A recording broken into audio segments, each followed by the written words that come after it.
Las luces fluorescentes del Hospital Universitario La Paz zumbaban sobre mi cabeza, arrojando un brillo artificial sobre la delgada manta que cubría mis piernas. Era mi tercera noche después de la operación, y el efecto de los analgésicos estaba desapareciendo. Afuera, la lluvia golpeaba contra la ventana, un ritmo suave que normalmente me arrullaría hasta dormirme, pero dormir parecía imposible. Mis pensamientos se desviaban constantemente hacia mi hijo, Miguel, preguntándome si siquiera sabía que yo estaba aquí.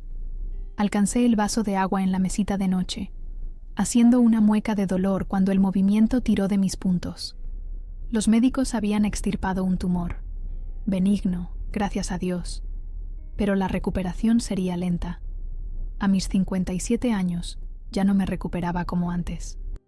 Había llamado a Miguel hacía 3 días para contarle lo de la operación, pero no había contestado. Le dejé un mensaje de voz, intentando sonar casual, como si una cirugía mayor fuera solo un inconveniente menor. Hola, Migue, soy mamá. Solo para que sepas que mañana tengo esa intervención. No te preocupes por nada. Te quiero. Nunca me devolvió la llamada. El televisor seguía hablando de un frente de tormenta que subía por la costa. Estaba considerando pedirle a la enfermera de noche otra pastilla para el dolor cuando mi teléfono se iluminó. El rostro de Miguel apareció en la pantalla, una foto de su graduación universitaria, con una sonrisa amplia y genuina. Mi corazón dio un vuelco. Estaba llamando. ¿Miguel? Contesté, incapaz de ocultar el alivio en mi voz. Hola, mamá. Su voz sonaba diferente, más tensa, como de negocios. Perdona que no te haya cogido la llamada. He estado liado. No pasa nada, cariño. Me alegro mucho de oírte. Un silencio se interpuso entre nosotros. De fondo, podía oír la voz de una mujer, ahogada pero insistente. Mira, te llamo porque tengo que decirte algo. Sus palabras salieron de golpe. Me caso mañana por la mañana. Parpadeé, intentando procesar la información. Miguel había estado saliendo con alguien. Vanessa, Verónica, durante menos de 1 año. La había conocido una vez, en Navidad, cuando pasaron por casa una hora incómoda antes de ir a casa de sus padres en Salamanca. ¿Casarte? ¿Mañana? Pero yo sé que es muy rápido, pero nos queremos.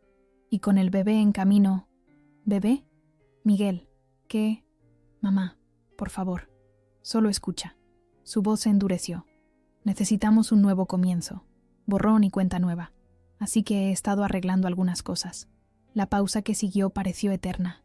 Algo frío y pesado se instaló en mi estómago. He vendido la casa y todo lo que había dentro. La habitación pareció inclinarse. Agarré el teléfono con más fuerza, segura de que lo había oído mal. ¿Qué has hecho qué? He vendido la casa, mamá, y he conseguido un buen precio. El mercado en Chamberí está en alza. Los nuevos dueños toman posesión la semana que viene. No podía respirar. La casa de mi abuela, donde lo había criado sola después de que Tomás nos abandonara, donde había plantado las hortensias que florecían azules cada verano, donde cada tabla del parqué y cada marco de puerta guardaba recuerdos de nuestra vida juntos. No puedes hacer eso, susurré, mi voz sonando extraña a mis propios oídos. No es posible. Llevo años viviendo allí, mamá. Mi nombre está en todas las facturas. Los vecinos me conocen. El comprador no hizo preguntas. Pero la escritura... Me encargué de eso, dijo con desdén. Mira, necesito este dinero para empezar bien con mi familia. Siempre estás hablando de que quieres nietos. Bueno, pues ya vas a tener uno. Esto va a pasar. La voz de la mujer se hizo más fuerte de fondo. Miguel tapó el teléfono, su voz ahogada respondiéndole antes de volver a la línea. Tengo que irme. Hemos quedado con el juez por la mañana. Luego directos al abogado para finalizar la venta. Mi mente se aceleraba, intentando dar sentido a lo que estaba pasando. La escritura estaba en un fideicomiso, solo a mi nombre. No podría haberla vendido legalmente. Debió de falsificar documentos, o mentir, o... Miguel, por favor, piensa en lo que estás haciendo. Ya lo he pensado, mamá, durante años. He pensado en cómo siempre me has frenado. Me has hecho sentir culpable por querer mi propia vida. Bueno, pues ahora estoy tomando el control. Pero todas mis cosas, vendí la mayoría, doné el resto. Ya me agradecerás luego que te haya despejado la vida. Incluso se rió entre dientes, como si me hubiera hecho un favor. Además, la familia de Valeria tiene un apartamento en la costa. Puedes quedarte allí hasta que te organices. Valeria. Ese era su nombre. Gracias, mamá, añadió, casi como una ocurrencia tardía, como si me estuviera agradeciendo un préstamo de 20 euros, no los 18 años que había dedicado a criarlo sola. Y entonces ocurrió. Una risa brotó desde lo más profundo de mí, sorprendente, involuntaria. No de alegría, ni mucho menos. Era la risa de alguien que acaba de oír un chiste tan terrible, tan absurdo, que vuelve a ser gracioso. «Mamá, ¿por qué te ríes?». No pude responderle. La risa seguía saliendo, mezclándose ahora con las lágrimas que corrían por mi cara. En ese momento, me di cuenta de algo profundo. No tenía ni idea de lo que había hecho, ni idea de lo que se le venía encima. «Tengo que irme», dijo, claramente incómodo. «Te llamaré después de la luna de miel». La línea se cortó. Dejé el teléfono sobre la fina manta del hospital, mi risa desvaneciéndose en el aire aséptico. Afuera, la lluvia caía con más fuerza, tamborileando contra la ventana como pequeños puños. Pulsé el botón de llamada para la enfermera. Necesitaba que me dieran el alta mañana. Necesitaba estar en mi casa, cuando mi hijo descubriera la verdad sobre lo que había hecho. Esa noche en el hospital, no pude dormir. Cada vez que cerraba los ojos, los recuerdos me inundaban, instantáneas de una vida que había dedicado a mi hijo. Recordaba el día en que Tomás nos dejó. Miguel tenía 4 años. Todavía dormía con su tigre de peluche llamado Tigrito. Fue un martes por la mañana de abril cuando Tomás hizo las maletas, murmurando algo sobre necesitar espacio y encontrarse a sí mismo. Miguel se quedó en el umbral de nuestra habitación, agarrando a Tigrito, viendo a su padre salir de nuestras vidas, sin siquiera mirar atrás. «¿A dónde va papá?», había preguntado Miguel, con su vocecita quebrada. «De viaje», le había respondido, abrazándolo, respirando el olor de su champú de fresa. «Pero estaremos bien, Migue, te lo prometo». Y cumplí esa promesa, aunque Dios sabe que no fue fácil. Acepté un segundo trabajo de camarera en la taberna de Pepe, en el centro, trabajando de noche después de mi jornada en la oficina de seguros. La señora Pérez, la vecina de al lado, cuidaba de Miguel hasta que yo llegaba a casa, a menudo pasada la medianoche. Entraba de puntillas en su habitación, agotada pero necesitando ver su cara dormida antes de poder descansar. La casa de la calle del Nogal había sido de mi abuela. Cuando falleció, me la dejó a mí, el único bien de valor de nuestra familia. No era lujosa, una modesta casa de 2 plantas con la pintura desconchada y escaleras que crujían, pero era nuestra. La hipoteca estaba pagada, lo que significaba que solo teníamos que preocuparnos de los impuestos y el mantenimiento. Sin esa casa, habríamos estado perdidos. Recuerdo un invierno en que se estropeó la calefacción. Miguel tenía 7 años. No podíamos permitirnos repararla de inmediato, así que acampamos en el salón, durmiendo frente a la chimenea bajo todas las mantas que teníamos. Le dije a Miguel que estábamos viviendo una aventura, como los pioneros de antes. Me creyó, con los ojos muy abiertos de emoción en lugar de miedo. «¿Podemos hacer esto todas las noches, mamá?», preguntó, asando nubes de azúcar sobre las llamas. «No, cariño, solo hasta que llegue la primavera». No le dije que era porque para la primavera habría ahorrado lo suficiente de la declaración de la renta para arreglar la caldera. Hubo tantos momentos como ese, dificultades que transformé en aventuras, preocupaciones que mantuve ocultas tras sonrisas. El verano que no pude permitirme un campamento, creé el campamento Nogal en nuestro patio trasero, con insignias caseras por logros como mejor constructor de fuertes y campeón cazador de luciérnagas. Cuando Miguel necesitó un aparato dental, vendí las perlas de mi abuela, la única joya de valor que tenía, para cubrir el coste. A medida que crecía, los sacrificios continuaron. Me saltaba comidas para asegurarme de que él tuviera dinero para el almuerzo. Llevé el mismo abrigo de invierno durante 15 años para que él pudiera tener un equipo de fútbol nuevo. Puse cada euro que sobraba en una cuenta para la universidad, decidida a que tuviera las oportunidades que yo nunca tuve. Y funcionó.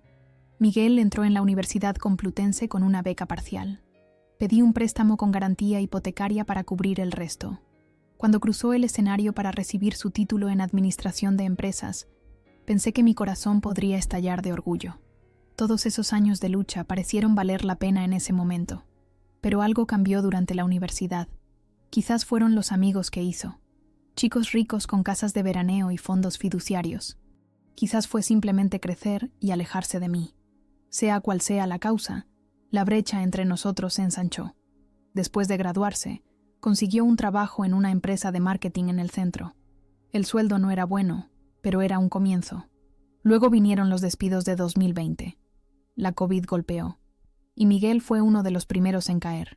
Volvió a casa, deprimido y sin rumbo. «Es solo temporal, mamá», me aseguró, dejando sus maletas en su antigua habitación, ahora convertida en mi despacho en casa. «Solo hasta que me recupere». Reorganicé mi vida una vez más para acomodarlo.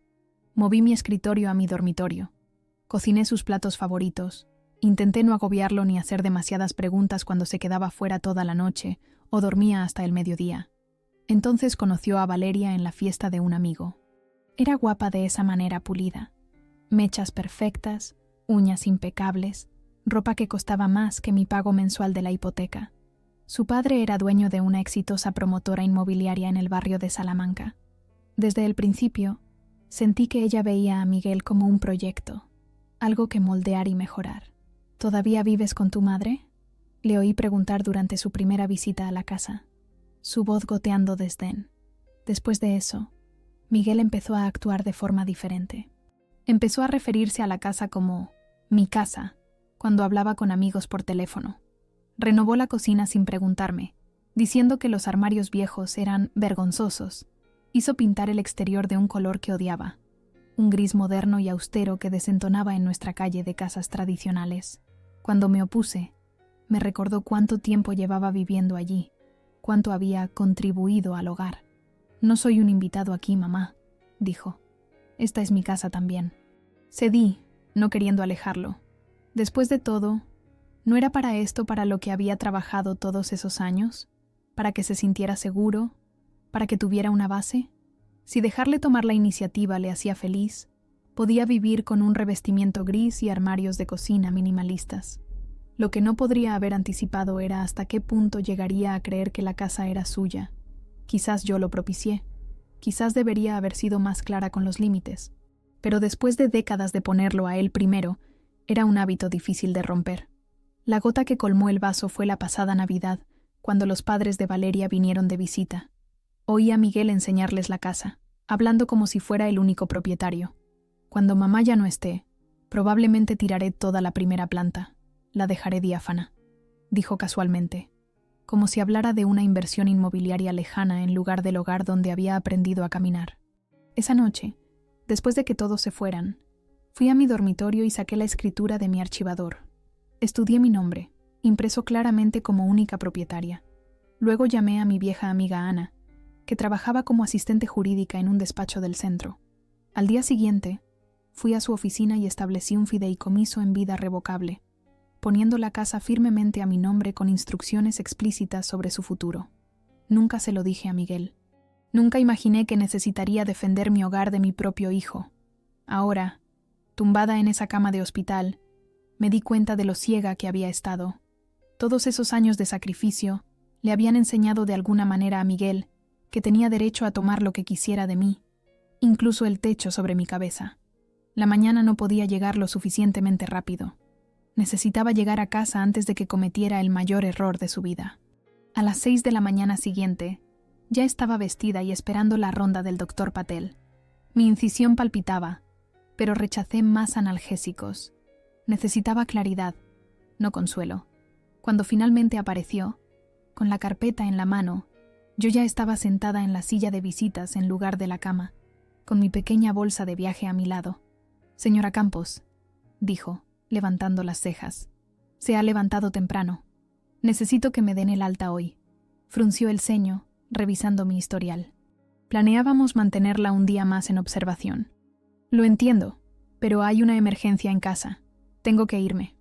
El doctor Patel se sentó en el borde de la cama, sus ojos oscuros estudiándome. «¿Hay alguien que pueda ayudarla con esta emergencia?». Acaba de someterse a una cirugía mayor. Pensé en llamar a mi hermana en Asturias o a mi amiga Linda de la iglesia, pero descarté rápidamente la idea. Esto era algo que necesitaba manejar yo misma. Estaré bien, le aseguré. Prometo descansar en cuanto llegue a casa. Después de algunas discusiones y de que firmara los formularios de alta, reconociendo que me iba en contra del consejo médico, el doctor Patel aprobó a regañadientes mi alta. A las 9 en punto, estaba en un taxi de camino a Chamberí, con el corazón latiéndome más fuerte con cada kilómetro que pasaba. El taxista, un hombre hablador llamado Raj, no dejaba de mirarme por el retrovisor. ¿Está bien, señora? Se la ve un poco pálida. Estoy bien, dije, y luego añadí. En realidad, acabo de salir de una operación. Sus ojos se abrieron de par en par. ¿Y el hospital la deja ir? La sanidad aquí es una locura. Se lo digo yo. En mi país te retienen hasta que estás sano. Logré esbozar una débil sonrisa. Fue mi decisión irme. Cuando entramos en la calle del Nogal, sentí una oleada de alivio al ver mi casa todavía en pie, sin cambios. Las hortensias empezaban a florecer, sus flores azules contrastando fuertemente con el revestimiento gris que Miguel había elegido. Por un momento, me pregunté si había soñado toda la conversación. Quizás los analgésicos me habían provocado alucinaciones. Entonces vi el cartel de vendido clavado en el jardín delantero. «Espere aquí», le dije a Raj buscando mi bolso. «Necesito comprobar una cosa». Subí con dificultad por el camino de entrada, con una mano presionada contra el costado donde la incisión tiraba a cada paso. Usando mi llave, abrí la puerta y entré.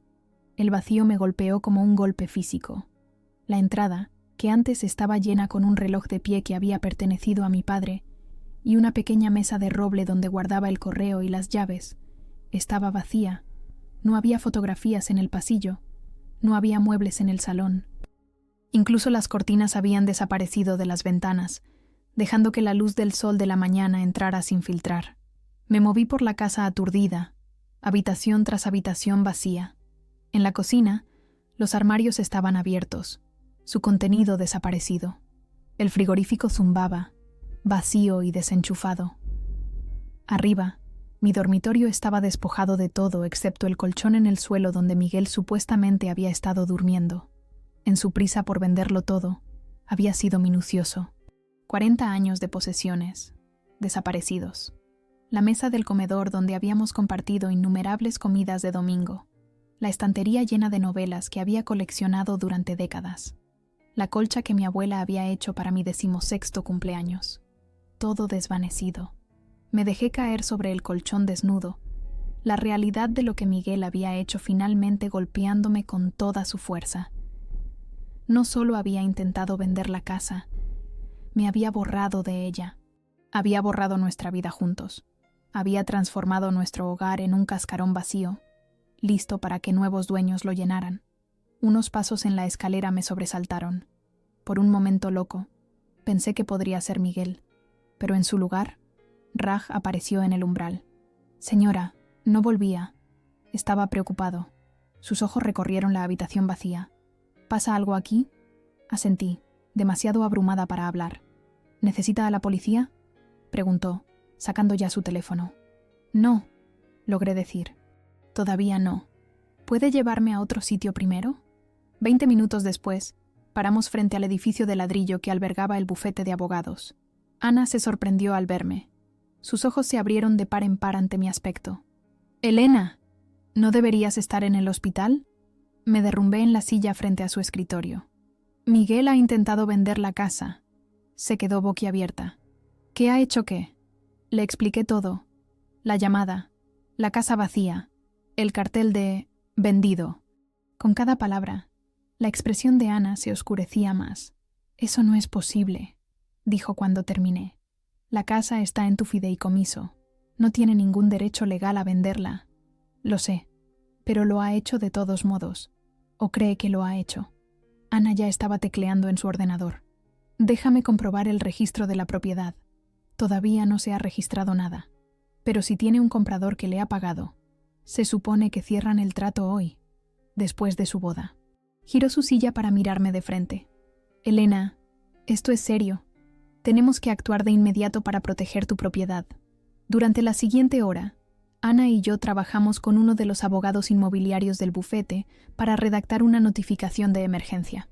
Enviaron a un pasante para que la pegara en mi puerta principal, una advertencia legal de que la propiedad no estaba en venta y que cualquier intento de transacción sería fraudulento.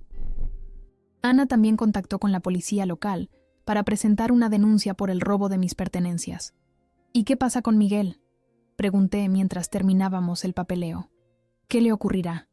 El abogado, un hombre de rostro amable llamado señor Durán, parecía incómodo. Intentar vender una propiedad que no le pertenece es un delito de estafa, señora Campos. Dependiendo de lo lejos que haya llegado esto, su hijo podría enfrentarse a cargos penales. Me sentí mal. A pesar de todo, no quería que Miguel fuera a la cárcel. Seguía siendo mi hijo. Seguía siendo el niño pequeño que había llorado cuando su padre se fue, que había construido fuertes en el salón, que una vez recogió todos los dientes de león de nuestro jardín para hacerme un ramo de sol. ¿Hay alguna manera de detener esto sin involucrar más a la policía?, pregunté. El señor Durán y Ana intercambiaron una mirada. El robo de tus posesiones ya es un asunto penal, dijo Ana suavemente. En cuanto a la casa, podemos manejarlo civilmente por ahora. Pero Elena, tienes que entender que lo que Miguel hizo fue deliberado. Sabía lo que estaba haciendo. ¿Lo sabía? No estaba tan segura. Miguel siempre había tenido un talento para convencerse a sí mismo de verdades convenientes. ¿Se había convencido de alguna manera de que la casa era suya? ¿O sabía exactamente lo que hacía, contando con mi amor para protegerlo de las consecuencias? Tengo que estar allí, dije de repente. Cuando traiga a los compradores, cuando se dé cuenta de lo que ha hecho. Ana frunció el ceño. Elena, acabas de operarte. Deberías estar descansando, no enfrentándote a tu hijo. Tengo que verle la cara. Insistí. Tengo que entender por qué. Al final, no pudieron disuadirme. Ana insistió en venir conmigo, y volvimos a la calle del Nogal en su coche. La notificación estaba ahora bien visible en mi puerta principal, imposible de pasar por alto. Entramos y esperamos. Me senté en la cocina vacía, mirando el espacio donde había estado nuestra vieja mesa de roble. ¿Cuántas comidas habíamos compartido allí? ¿Con cuántas tareas escolares le había ayudado? ¿Cuántas galletas de Navidad habíamos decorado? Todos esos recuerdos, vendidos como artículos de mercadillo. ¿Por qué haría esto? Susurré, más para mí que para Ana. Me apretó la mano. La gente hace cosas terribles por dinero, Elena, incluso a los que aman. Pero yo le habría ayudado si necesitaba dinero. No tenía por qué. El sonido de un coche entrando en el camino de entrada me interrumpió. Por la ventana de la cocina, pude ver un elegante todoterreno negro. Miguel salió, llevando un traje que no reconocí. Una joven con un vestido blanco, Valeria, salió del lado del pasajero. Detrás de ellos, otro coche aparcó en la acera. Una pareja mayor y un hombre con traje de negocios se bajaron. Los compradores y su abogado, supuse. Ana se puso de pie. ¿Estás segura de que quieres hacer esto? Asentí, poniéndome de pie a pesar del dolor en mi costado. Era hora de que Miguel se enfrentara a la verdad, no solo sobre la casa, sino sobre en qué se había convertido, sobre lo que le había hecho a la madre que le había dado todo. Observé por la ventana de la cocina cómo Miguel veía la notificación en la puerta principal. Incluso a distancia, pude ver cómo su cuerpo se tensaba. Arrancó el papel, leyéndolo con creciente agitación. Valeria se asomó por encima de su hombro, su vestido blanco brillando bajo la luz del sol de la mañana. ¿Qué es?, la oí preguntar, su voz llegando a través de la ventana abierta. Miguel no respondió. Intentó meter su llave en la cerradura, pero yo había hecho que el colega de Ana cambiara las cerraduras esa mañana. Cuando la llave no giró, golpeó la puerta. «Hora del espectáculo», murmuró Ana, dándome un suave apretón en el brazo. «Recuerda, no tienes que hacer esto». Pero yo ya me dirigía hacia la parte delantera de la casa, mis pasos lentos pero decididos. Abrí la puerta y encontré a mi hijo a medio golpear, con el rostro enrojecido por la ira. «¿Mamá?». Su expresión cambió de la rabia a la confusión. «¿Qué haces aquí? Se supone que deberías estar en el hospital». «Hola, Miguel». Mi voz era más firme de lo que esperaba.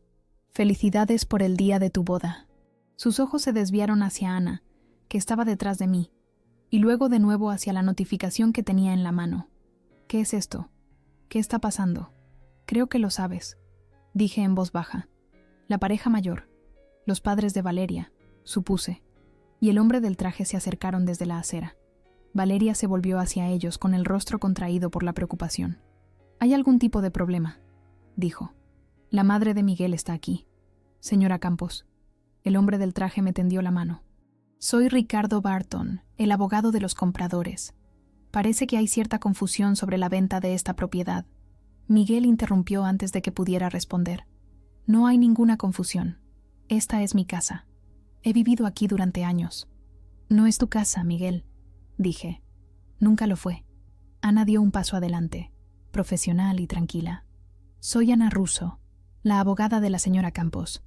Esta propiedad está en un fideicomiso en vida revocable con Elena Campos como única beneficiaria. Miguel Campos no tiene ningún derecho legal a venderla». La expresión del señor Barton se endureció. Se volvió hacia Miguel.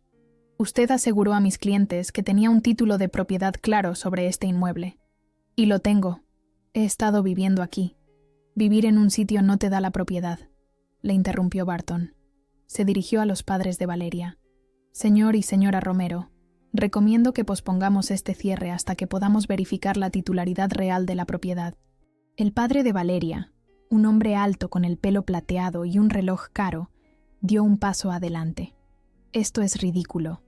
Nos dijeron que todo estaba en orden. Todo el día de la boda de nuestra hija se basa en finalizar esta compra». «Entiendo su frustración», respondió Ana, «pero proceder con esta venta constituiría un fraude. La propiedad no está en venta, ni ha estado nunca anunciada». Valeria se volvió hacia Miguel, alzando la voz. «Dijiste que esto estaba arreglado. Dijiste que el dinero estaría en nuestra cuenta hoy». El color desapareció del rostro de Miguel. Parecía atrapado, acorralado. Por un momento, vi al niño pequeño que había sido sorprendido pintando en las paredes con un rotulador permanente, aterrorizado por las consecuencias, pero desesperado por encontrar una salida. «Mamá», dijo bajando la voz, «¿podemos hablar en privado?». Dudé, y luego asentí. Ana pareció preocupada, pero se hizo a un lado para que pudiéramos entrar en la casa.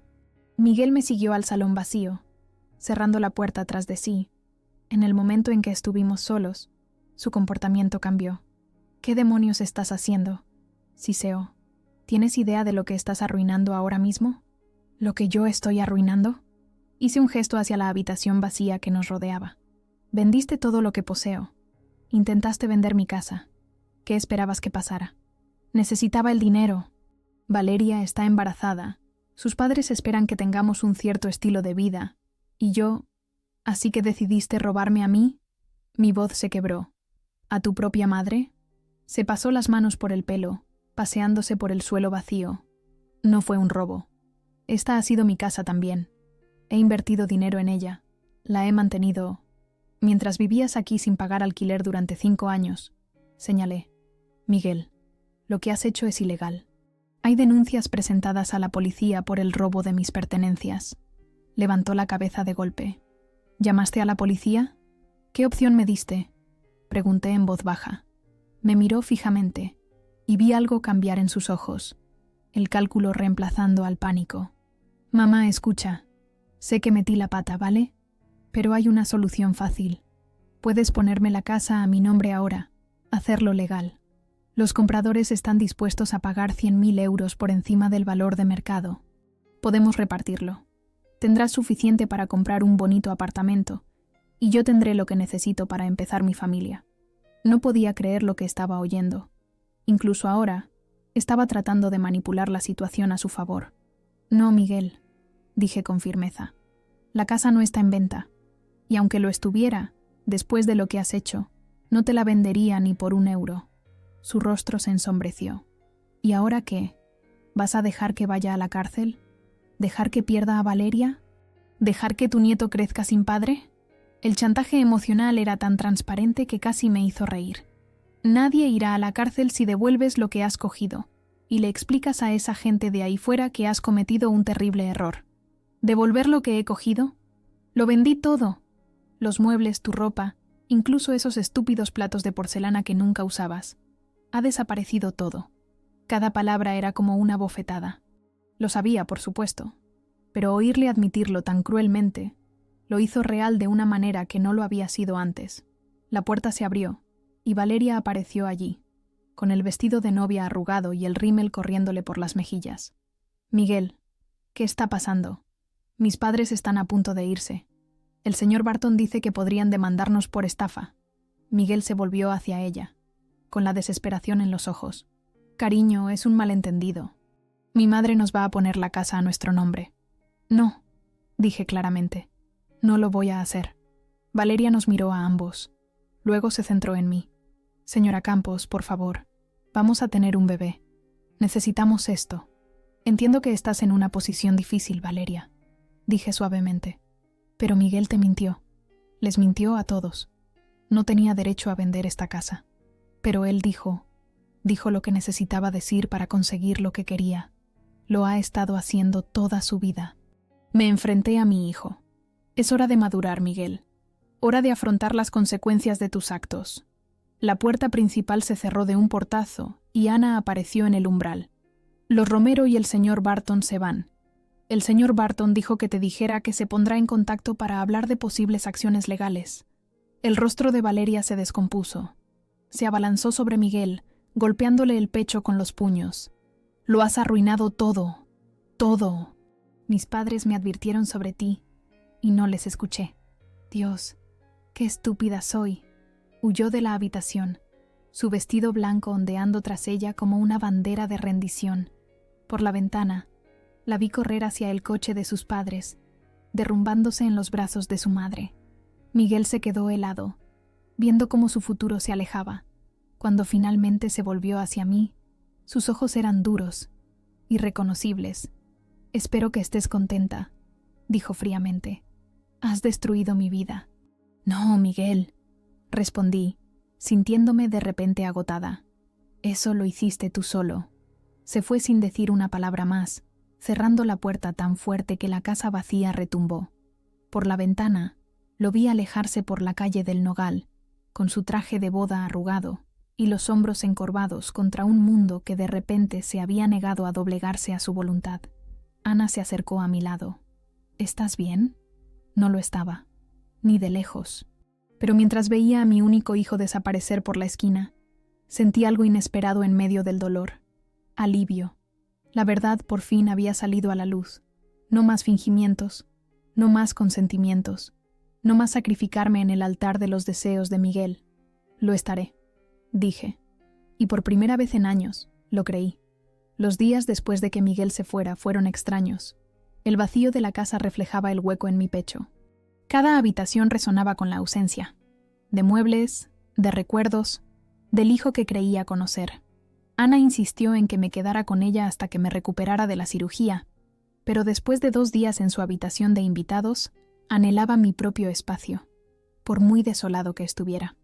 «Al menos déjame ayudarte a conseguir algunas cosas esenciales», dijo Ana mientras me llevaba de vuelta a la calle del Nogal. «No puedes dormir en un colchón desnudo en el suelo».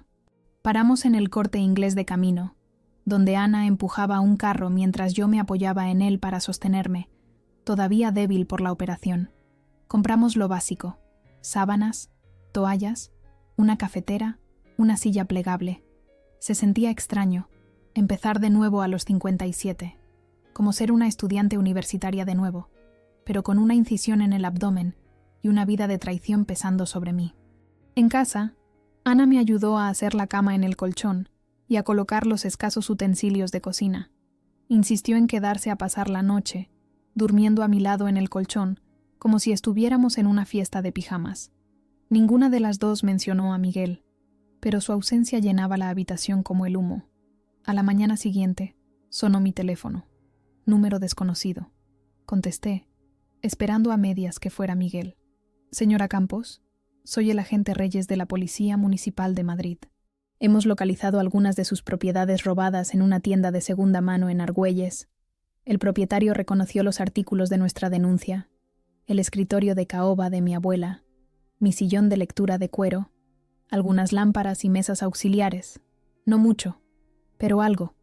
El dueño de la tienda, un hombre amable llamado May, había sospechado cuando un joven intentó venderle una casa llena de muebles por una fracción de su valor. Parecía demasiado ansioso, explicó cuando Ana y yo visitamos la tienda. Y algunas de las piezas tenían nombres escritos en la parte inferior.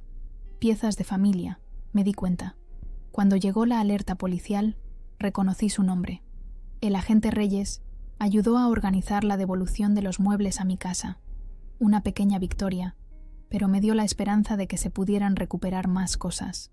Presentamos denuncias adicionales en las comisarías de los distritos vecinos, proporcionando fotos de los artículos desaparecidos de mi almacenamiento en la nube. Pasó una semana, luego 2. Mi recuperación física progresaba más rápido que la emocional. La incisión sanó, pero la herida de la traición de Miguel seguía en carne viva. Seguía esperando que llamara, que se disculpara, que intentara explicar, pero mi teléfono permanecía en silencio. Me encontraba sobresaltada con cada coche que frenaba fuera de la casa, esperando a medias ver a Miguel volviendo con un camión de mudanzas lleno de mis posesiones y disculpas en sus labios. Pero nunca vino. Los padres de Valeria, sin embargo, sí lo hicieron. 10 días después de la boda fallida, un elegante Mercedes negro entró en mi camino de entrada. Haroldo y Patricia Romero se presentaron formalmente en mi puerta, declinando mi oferta de entrar cuando vieron el salón casi vacío. Queríamos expresar nuestro pesar por lo que sucedió, dijo Haroldo con rigidez. Si hubiéramos sabido las verdaderas circunstancias, nunca habríamos fomentado la relación. Patricia asintió, con los labios apretados en una línea delgada. Valeria está desolada. Ha vuelto a casa con nosotros. ¿Y el bebé?, pregunté, dándome cuenta de que todavía me importaba mi nieto, a pesar de todo. La expresión de Patricia se suavizó ligeramente. Lo va a tener. Sale de cuentas en enero. No se quedaron mucho tiempo, pero antes de irse, Haroldo me entregó una tarjeta de visita. Si decide emprender acciones legales contra su hijo, estaríamos dispuestos a prestar declaración. Lo que hizo fue inadmisible. Les di las gracias, pero nunca llamé. A pesar de todo, no podía ser yo quien enviara a mi hijo a la cárcel. Las denuncias policiales seguían abiertas, pero no presioné para que se iniciara un proceso judicial. Todavía no. Quizás nunca. Mis vecinos de la calle del Nogal fueron más amables de lo que merecía, teniendo en cuenta cómo me había alejado de la vida comunitaria a lo largo de los años.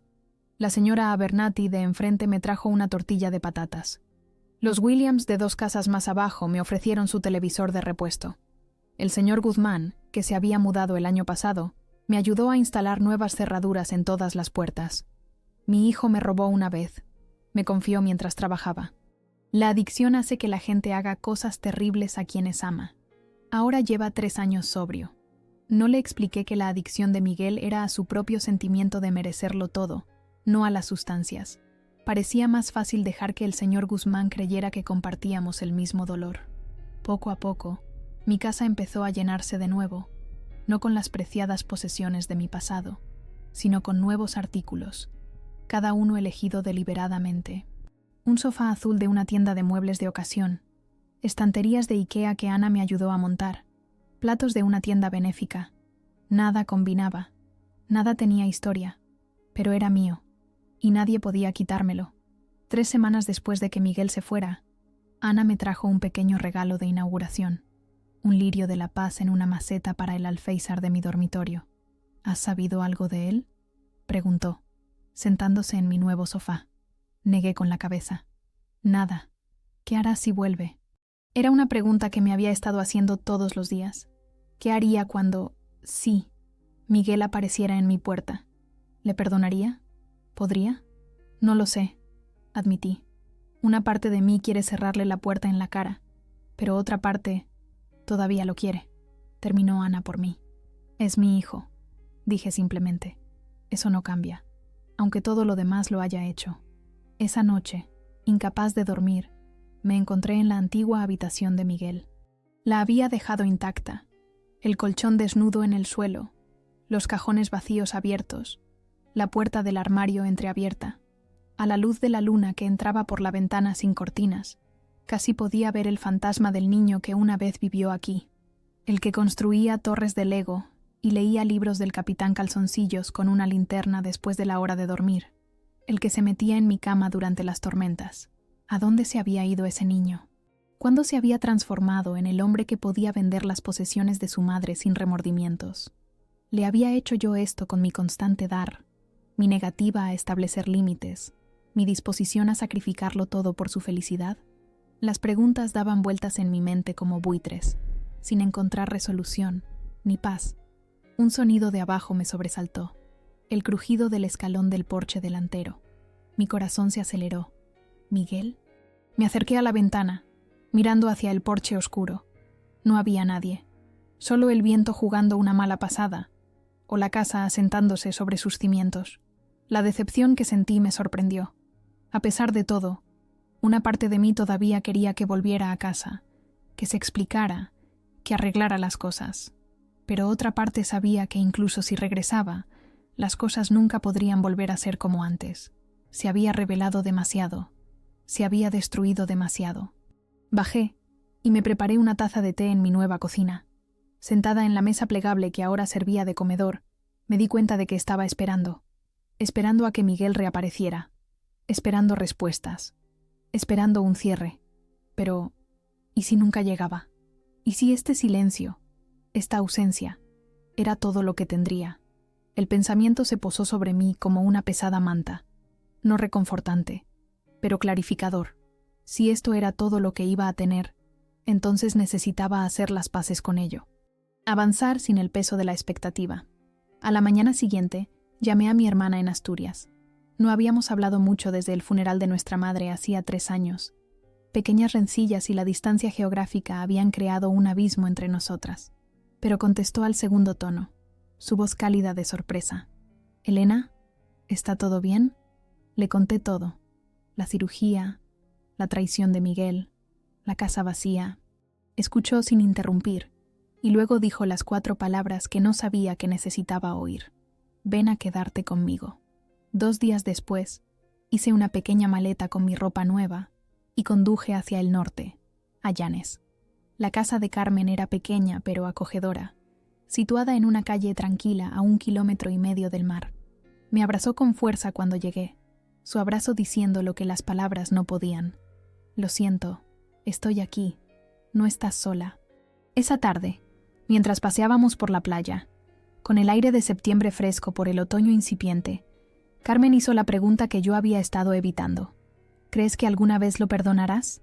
Observé una gaviota sobrevolar en círculos y luego zambullirse en las olas. «No sé si el perdón es lo que se necesita», dije finalmente. «Quizás solo aceptación. Aceptación de que él es así, de que eligió ser así». Carmen asintió, con su brazo entrelazado con el mío. «¿Y quién eliges ser tú ahora?» La pregunta me pilló por sorpresa.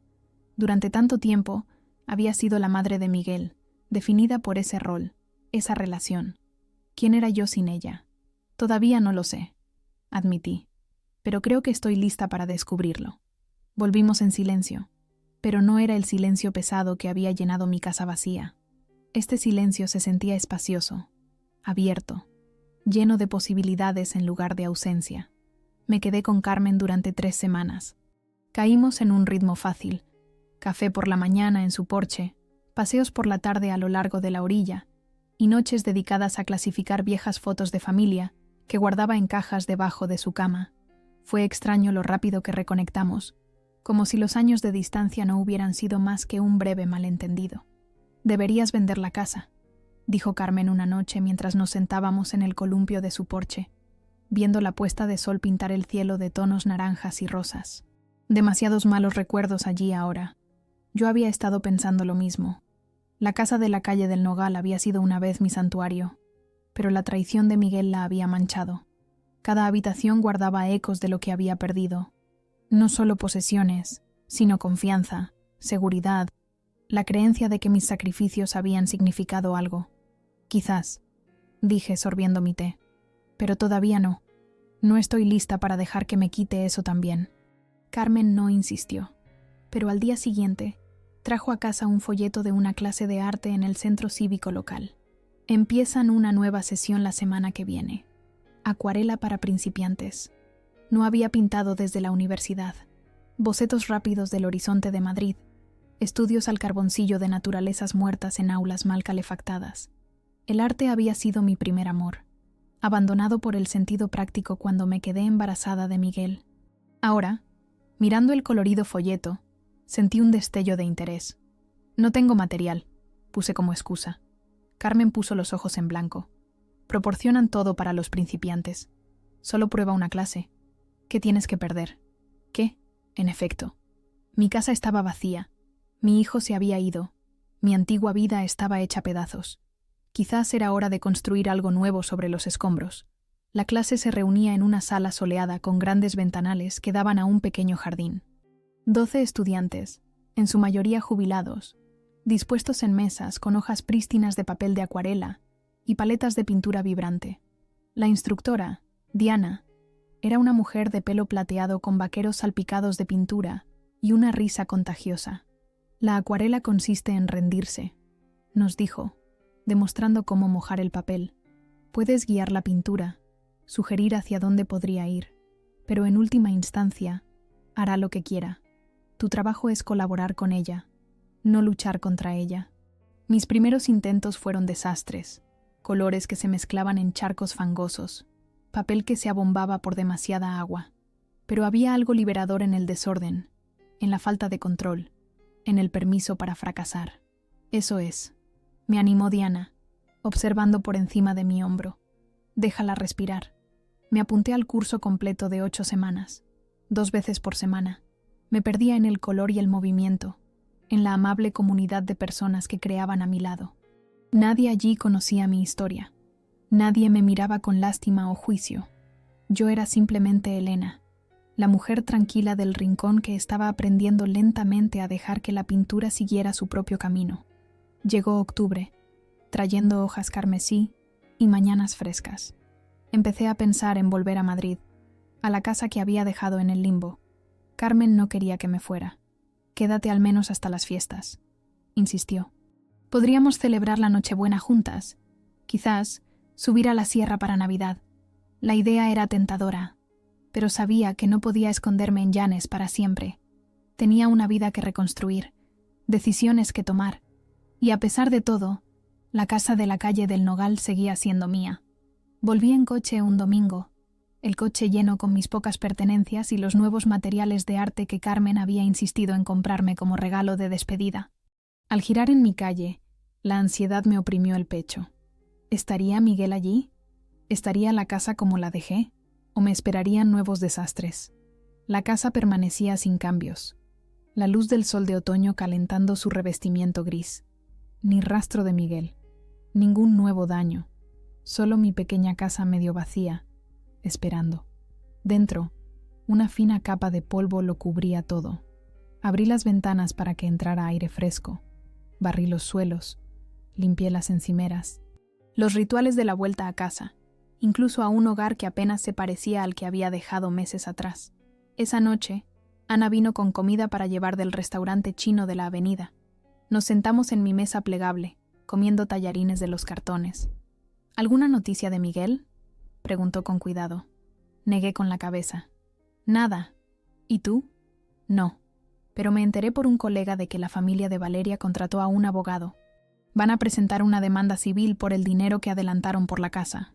Dejé los palillos. ¿Eso me afectará a mí? No, tú estás libre de culpa. La casa nunca estuvo en venta, legalmente hablando. Esto es entre ellos y Miguel. Dudó.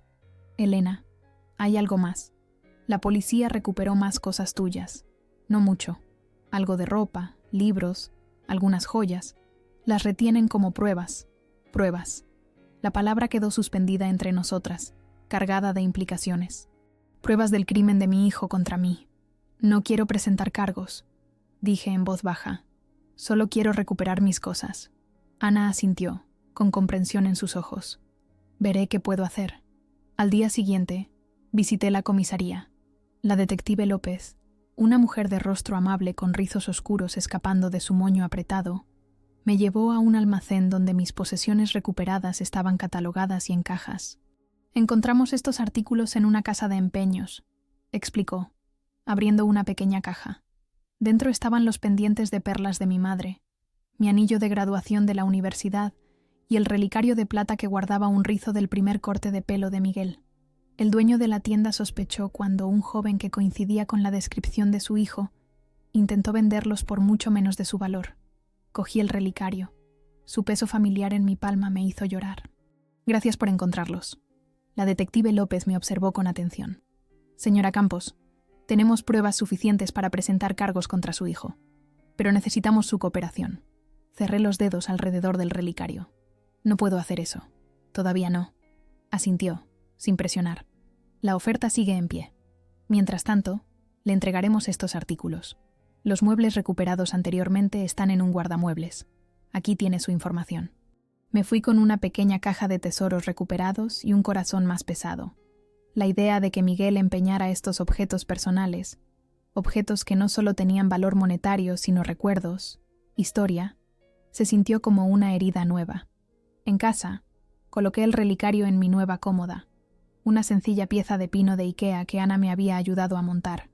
Desentonaba contra la madera sin tratar, esta pequeña pieza plateada de mi vida pasada, pero era mía de nuevo, recuperada.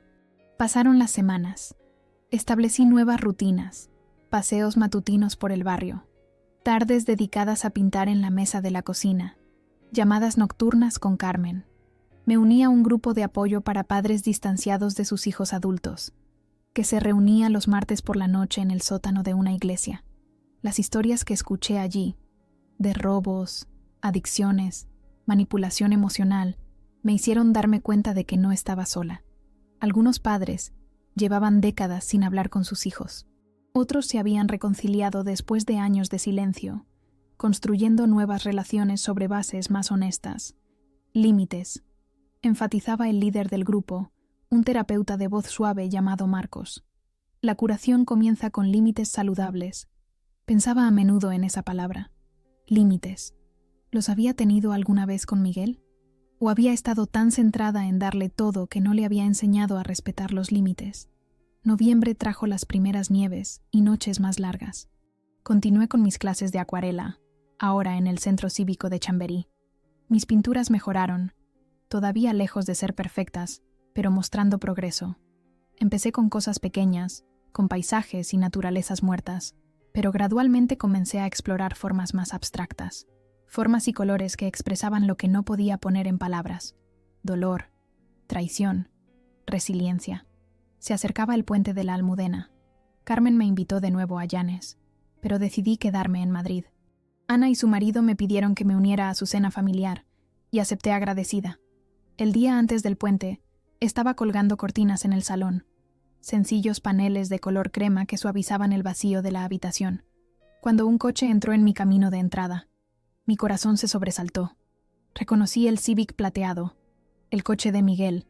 Por un momento, me quedé helada, sin saber si esconderme o enfrentarme a él. Entonces vi que no estaba solo. Valeria estaba sentada en el asiento del copiloto, su embarazo ya visiblemente abultado bajo su abrigo de invierno. Observé por la ventana cómo se sentaban en el coche, aparentemente discutiendo. Valeria gesticulaba enfáticamente. Miguel negaba con la cabeza. Finalmente, ella abrió su puerta y marchó hacia mi casa, con Miguel siguiéndola a regañadientes. Los recibí en la puerta antes de que pudieran llamar. «Hola, Miguel». «Valeria». Mi voz era firme, sin revelar nada. Valeria habló primero, con la mano apoyada en su vientre redondeado. «Señora Campos, necesitamos hablar con usted». Me hice a un lado, dejándolos entrar. Se quedaron de pie, incómodos, en el salón medio amueblado, observando los cambios. El nuevo sofá, las estanterías, las acuarelas que había colgado en las paredes. «¿Has estado pintando?», dijo Miguel, con sorpresa en su voz. Asentí.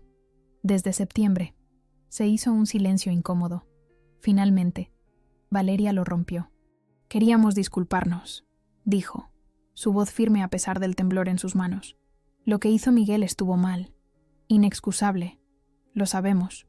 Miguel miraba al suelo, sin decir nada. «¿Y bien?», le animé, mirando directamente a mi hijo. Levantó sus ojos hacia los míos, y por primera vez vi un remordimiento genuino en ellos. «Lo siento, mamá. No espero que me perdones. No me lo merezco. Pero quería que supieras que ahora entiendo lo que hice, lo equivocado que estaba». «¿Por qué?». La pregunta me había atormentado durante meses. ¿Por qué lo hiciste? Miró a Valeria y luego de nuevo a mí. Pensé que tenía derecho a ello. La casa, todo. Me había convencido de que, como había vuelto a vivir aquí, como había hecho algunas reformas, era en parte mía. Y luego, cuando Valeria se quedó embarazada, dejó la frase a medias, negando con la cabeza. No es excusa. Fui egoísta, estúpido y un delincuente. Un delincuente, repetí suavemente. Sí, lo fuiste. Valeria dio un paso adelante. Señora Campos, sé que esto no compensa nada, pero hemos estado trabajando para arreglar las cosas. Miguel ha estado en terapia. Tiene 2 trabajos para pagar sus deudas legales. Y estamos tratando de localizar tantas de sus pertenencias como podemos. Entrecerré los ojos. ¿Deudas legales? Miguel asintió con gravedad. Los padres de Valeria me demandaron por estafa. Acepté un acuerdo. Y hay otros cargos pendientes con las casas de empeño y las tiendas de segunda mano. Pero no de mi parte, dije en voz baja. No, reconoció. No de tu parte. Aunque tenías todo el derecho. Se hizo otro silencio, este menos tenso que el anterior. Afuera, comenzó a nevar, suaves copos cayendo más allá de la ventana. Voy a tener una niña, dijo Valeria de repente, su mano moviéndose en pequeños círculos sobre su vientre. Sale de cuentas en enero. A pesar de todo, sentí una punzada de emoción. Una nieta, una nueva vida intacta por todo este dolor. Enhorabuena, dije sinceramente. Miguel metió la mano en el bolsillo y sacó un pequeño paquete envuelto en papel de seda. Encontramos esto la semana pasada, en una tienda benéfica. Lo desenvolví con cuidado. Dentro había un dibujo a ceras en un marco simple, una casa con una puerta roja, una mujer de palitos sonriente y una figura de palitos más pequeña cogiéndole la mano. Abajo, en una escritura infantil, mamá y yo. Miguel lo había dibujado en el parvulario. Lo había tenido en mi mesita de noche durante años. Gracias, susurré, pasando el dedo por el cristal. No se quedaron mucho tiempo. Había demasiado roto entre nosotros para una visita prolongada. Pero mientras se preparaban para irse, Miguel se detuvo en la puerta. ¿Puedo llamarte alguna vez?, preguntó con vacilación. Quizás podríamos hablar más. Miré a mi hijo, este extraño que me había herido tan profundamente, que estaba tratando, a su manera imperfecta, de enmendar las cosas. La ira que había llevado durante meses se había desvanecido, dejando algo más tranquilo en su lugar. No perdón, todavía no, pero posibilidad. Sí, dije, puedes llamar. Después de que se fueran, coloqué el dibujo enmarcado en mi nueva estantería, junto a una acuarela que había pintado de la costa de Llanes. Pasado y presente, uno al lado del otro. No sabía qué deparaba el futuro para Miguel y para mí, si podríamos reconstruir algún tipo de relación a partir de estas cenizas. Pero por primera vez en meses, me permití tener esperanza. Esa noche, me senté en mi tranquilo salón, viendo cómo la nieve se acumulaba en el alféizar de la ventana. La casa se sentía diferente ahora, no vaciada, sino abierta, un espacio no definido por lo que había perdido, sino por lo que podría llegar a ser, lo que yo podría llegar a ser. Cogí mi pincel y comencé a trabajar en un nuevo lienzo. No un paisaje esta vez, sino un retrato. El rostro de una mujer emergiendo de remolinos de azul y púrpura, sus ojos claros, su expresión serena. Una mujer que había sobrevivido a la traición y había encontrado, en sus secuelas, no solo pérdida, sino posibilidad, no solo silencio, sino paz.